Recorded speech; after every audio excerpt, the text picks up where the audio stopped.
இப்போ பார்த்தீங்கன்னா நம்ம டேம்லேருந்து உள்ளே வந்தோம்ல அந்த வாய்க்கால், அதுக்கப்புறம் டேம் என்ட்ரன்ஸ் அந்த இதெல்லாம் தாண்டி உள்ளே வந்ததுக்கப்புறம் இந்த சைடு பார்த்தீங்கன்னா ஒரு இடம் இருக்கும். ஒரு குட்டியாக ஒரு வாய்க்கால் வந்துட்டு இருக்குங்க டேம்லேருந்து வெளியே. இது பார்த்தீங்கன்னா இந்த இடத்துக்கு வந்துட்டு ஃபஸ்ட்டு சொந்தக்காரங்க பார்த்தீங்கன்னா மணி நாயக்கர்னு ஒருத்தர்.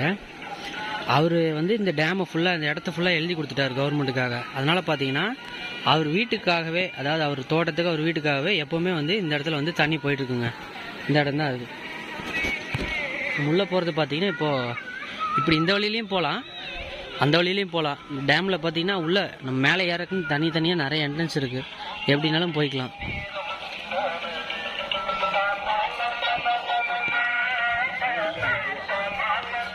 ஆனால் என்னென்னா மெயின்டெனன்ஸ் தாங்க சுத்தமாக சரியில்லை. ஃபுல்லாகவே பார்த்தீங்கன்னா குப்பையும் சரக்கு பாட்டிலும் எல்லாமே கிடக்கு. மெயின்டைன் பண்ணி கரெக்டாக பண்ணியிருந்தாங்கன்னா சூப்பராக இருக்கும்.